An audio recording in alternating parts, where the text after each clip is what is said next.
आज हम लोग समझेंगे लायबिलिटीज के बारे में, एक्सपेंस और इनकम के बारे में, और डेबिट और क्रेडिट का क्या नियम है, सिंपल वे में समझेंगे।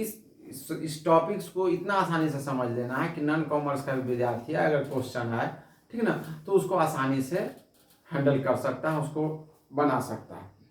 तो चलिए सबसे पहले हम समझेंगे एक्सपेंस और इनकम को कैसे पहचाना। एक्सपेंस जैसे रेंट। अब रेंट के बारे में हम आपको बताते हैं कि रेंट है, ठीक। अब रेंट एक्सपेंस भी हो सकता है, रेंट इनकम भी हो सकता है, ठीक। सैलरी, सैलरी एक्सपेंस भी हो सकता है, इनकम भी हो सकता है ना। तो कब मानेंगे कि रेंट एक्सपेंस है, कब मानेंगे कि रेंट इनकम है, ठीक। तो देखिए, अगर हम रेंट पेड कर रहे हैं, रेंट क्या कर रहे हैं, पेड कर रहे हैं, सैलरी अगर हम क्या कर रहे हैं, पेड कर रहे हैं, तो ये जो कंडीशन है वो माना जाता है कि वो एक्सपेंस होता है, ठीक ना।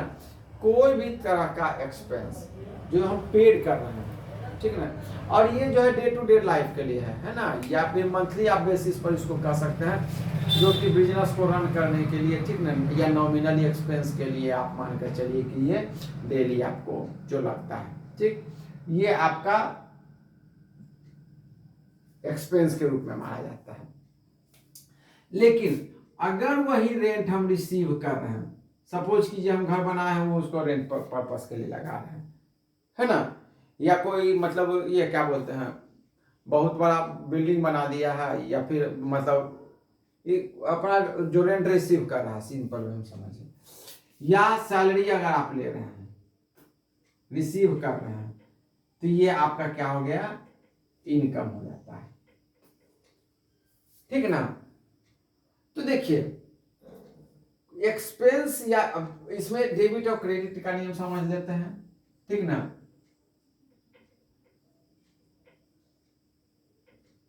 तो कोई भी तरह का एक्सपेंस होता है, एक्सपेंस को हमेशा क्या करते हैं, डेबिट करते हैं। डेबिट को शॉर्ट फॉर्म में डीआर से दिखाते हैं। कोई भी तरह का इनकम होता है उसको क्रेडिट करते हैं, उसको सीआर से समझते हैं। सिंपल वे में समझिए इसको। कोई भी तरह का इनकम हो, कोई भी तरह का एक्सपेंस हो तो उसको डेबिट करते हैं, कोई भी तरह का इनकम हो तो उसको क्रेडिट करते हैं, ठीक। अब देखिए उसके बाद एसेट्स के बारे में हम बात करते हैं, ठीक। एसेट्स हो सकता है, मानकर चलिए कि आप जैसे लैंड आप परचेज किए हैं, खरीदे हैं, हो सकता है परचेज भी कर रहे हो या लैंड को सेल भी कर रहे हैं, दोनों कंडीशन हो सकता है, ठीक। तो लैंड अगर परचेज कर रहे हैं यानी एसेट्स मेरे पास आ रहा है, ठीक ना, आ रहा है यानी कि एसेट्स क्या हो रहा है, बढ़ रहा है। तो एसेट्स जैसे ही बढ़ेगा तो उसको हमेशा क्या करते हैं, डेबिट करते हैं। एसेट्स अगर बढ़ता है तो उसको डेबिट करते हैं, लेकिन एसेट्स अगर घटता है, उसको बेच रहे हैं, तो उसको क्या करते हैं, क्रेडिट करते हैं, ठीक। अब जैसे लैंड खरीदे, समझिएगा, तो लैंड खरीद तो लैंड मेरे पास आ रहा है, तो इसको क्या करेंगे, लैंड को डेबिट करते हैं, ठीक ना। तो लैंड खरीदे तो हो सकता है उसको कैश में पेमेंट किया हो, ठीक ना। तो कैश मेरे लिए क्या है, कैश भी मेरे प्रीवियस वीडियो में आपको बता चुके हैं, ये भी मेरे लिए एसेट्स होता है, ठीक, सिंपल में समझिए एसेट्स होता है। तो एसेट्स मेरे पास से जा रहा है, यानी ये कैश नाम का जो एसेट्स है वो क्या हो रहा है, घट रहा है, यानी कैश क्या हो जाता है, क्रेडिट हो जाता है, ठीक। कोई दिक्कत, लैंड हम बेच रहे हैं, ठीक ना, तो यहाँ तो लैंड जा रहा है, तो इस क्रेडिट हो गया। तो लैंड बेचेंगे तो क्या मेरे पास आएगा, मेरे पास कैश आएगा, ठीक ना। तो कैश मेरे पास आ रहा है, यानी कैश बढ़ रहा है, उसको हम लोग क्या करते हैं, डेबिट करते हैं। सपोज कीजिए ये तो कैश की बात है ना। अब मान लीजिए लैंड परचेज किए, ठीक ना, लेकिन हम उसको पेमेंट अभी किए नहीं है, ऐसा भी तो हो सकता है, ठीक ना। तो जिसको लैंड पे अमाउंट पेमेंट नहीं करेंगे, ठीक ना, अब देखिए हम उससे खरीदे और उसको हम पेमेंट अभी नहीं किए, तो मेरे लिए क्या हो गया, लायबिलिटी हो गया। अब समझिए लायबिलिटी का फंडा क्या हो जाता है। लायबिलिटी का फंडा होता है कि लायबिलिटी अगर बढ़ता है तो उसको सीआर करते हैं, ठीक ना। अगर लायबिलिटी अगर घटता है तो उसको डीआर करते हैं। अब लायबिलिटी का एक आपको एग्जांपल बताते हैं। जैसे जिसको हम क्रेडिट में सेल करते हैं, ठीक ना, वो हमारे लिए क्या होता है, डेटर होता है। लेकिन जिससे उधार में खरीदते हैं, ऐसा तो नहीं कि खाली उधार क्रेडिट में बेचते हैं। आप कोई भी तरह का बिजनेस कीजिएगा, जब तक क्या बोलते हैं क्रेडिट सेल नहीं कीजिएगा तब तक बिजनेस आपका नहीं चलेगा, सिंपल में समझिए। और अगर आप कहीं से व्यापार कर रहे हैं, बिजनेस कर रहे हैं, तो उसमें क्रेडिट परचेज भी होता है। तो जो उधर यानी कि जिससे उधार खरीदते हैं, तो जिससे उधार खरीदते हैं उसको क्रेडिटर बोलते हैं। हाँ, एक चीज और समझना है, तो ये डेटर और क्रेडिटर का कंडीशन क्या होता है सो समझिए। ये बेसिकली जिससे गुड्स उधार खरीदते हैं और बेचते हैं, तो गुड्स किसको कहते हैं, गुड्स इसको कहते हैं वो एसेट्स, ठीक ना, जिसको रखे हुए हैं काहे के लिए, फॉर सेल, जिसको कि हम रखे हुए ही हैं बेचने के लिए, वो आपका गुड्स होता है, ठीक ना। अब जैसे देखिए, मान लीजिए आप कंप्यूटर का दुकान खोले हुए हैं, ठीक। तो कंप्यूटर का जब दुकान खोले हो तो कंप्यूटर बेसिकली आप जो भी अपने पास रखे हुए हैं, ठीक ना, तो किस लिए रखे हुए हो, ताकि उसको भविष्य में क्या करना, मतलब भविष्य में क्या कि मतलब उसको कंटिन्यू बेचना है। आप कंपनी से नया ऑर्डर देते हैं, फिर अपना उसको सेल आउट करते हैं, ठीक है ना। तो ये इस तरह का, तो वो आपका गुड्स होता है। तो जिससे गुड्स खरीदते हैं उधार में उसको क्रेडिटर कहते हैं, और जिसको गुड्स हम उधार में बेचते हैं उसको डेटर कहते हैं। इसी कारण ये जो डेटर है आप देखते होंगे, ये जो आपको करंट एसेट्स में बताया गया होगा, ठीक। अब देखिए, सपोज कीजिए इससे हम गुड्स परचेज किया,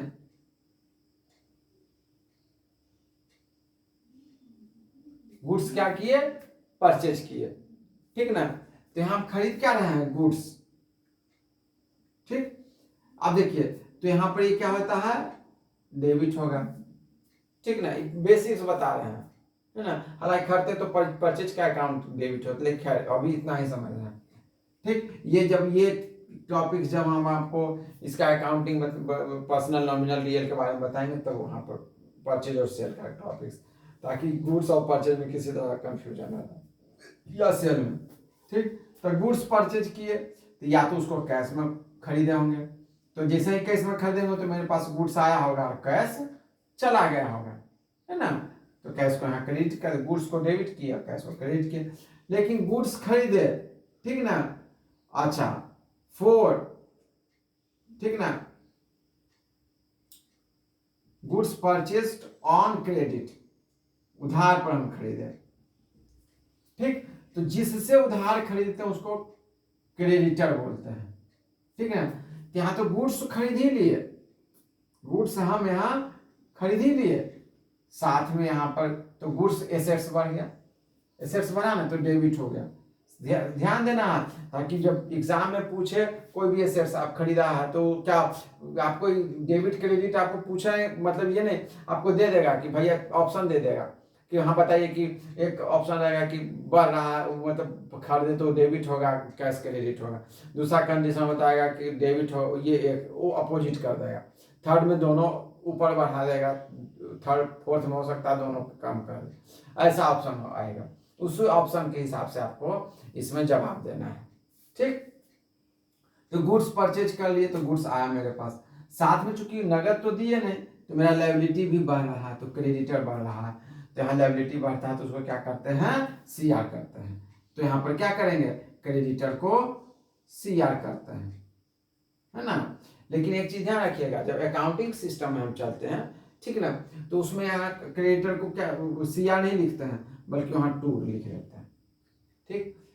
अब देखिए, तो ये जो बेसिक्स होता है, ये जो होता है डेबिट और क्रेडिट का कंडीशन जो होता है, ये बेसिक होता है। इसमें क्या क्या आ जाता है, जर्नल भी आ जाता है ना। उसके बाद इसका क्या करते हैं, पोस्टिंग करते हैं, जिसको लेजर भी बोला जाता है ना। इसको जर्नलाइज करते हैं। जर्नलाइज का मतलब हो गया कि डेली, चूंकि अब 100 तरह का खर्च होता है ना, कभी ये चीज, कभी वो चीज, कभी वो चीज, है ना। तो जो डेली हर वक्त आता और जाता है, ठीक ना, उसको जो हम कंटिन्यू उसको हम मेंटेन करते हैं, ठीक ना, उसको हम बोलते हैं जर्नल बोलते हैं। हिंदी में इसको रोजनामा चार्ट बोलते हैं। उसके बाद उसको क्या करते हैं, सपोज कीजिए कि आप 4 अलग अलग कस्टमर को सामान बेच रहे हैं, ठीक ना, उधार भी बेचते हैं, नगद भी बेचते हैं, या उधार भी बेचते हैं, टाइम टू टाइम पेमेंट भी आपको करता जा रहा है, ठीक ना।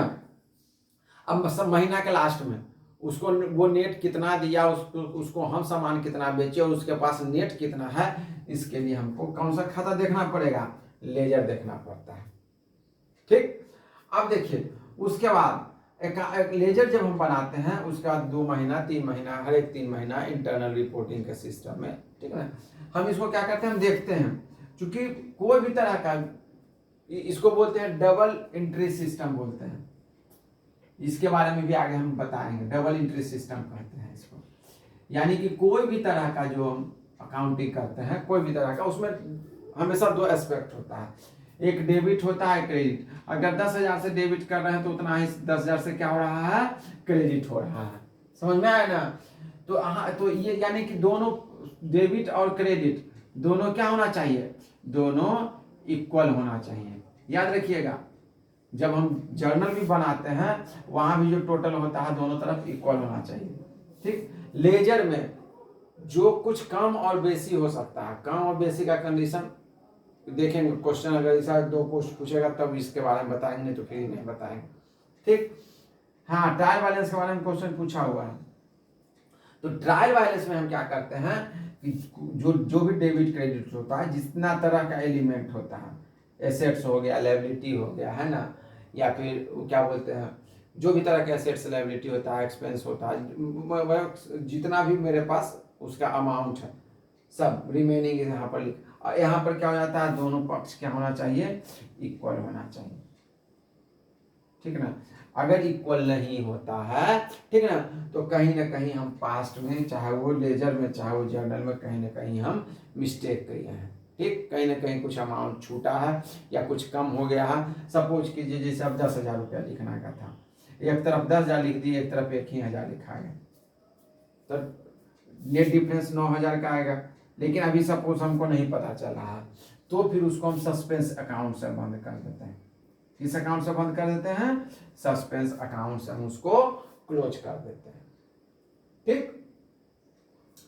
अब देखिए, ये आपको डेबिट और क्रेडिट का सिस्टम बता दिए, एक्सपेंस अगर हो तो किस तरह से, अगर इनकम हो तो, अब देखिए एक्सपेंस के बारे में, गुड्स ये बता दिए, उसका एसेट्स के बारे में बता दिए, यहाँ एक्सपेंस के बारे में बता दिए, इनकम के बारे में बता दिए, उसके बाद कोई भी तरह का एसेट्स हम खरीदते हैं उसके बारे में बता दिए, और उसके बाद लायबिलिटी के बारे में भी हम आपको नॉमिनली बता दिए, ठीक।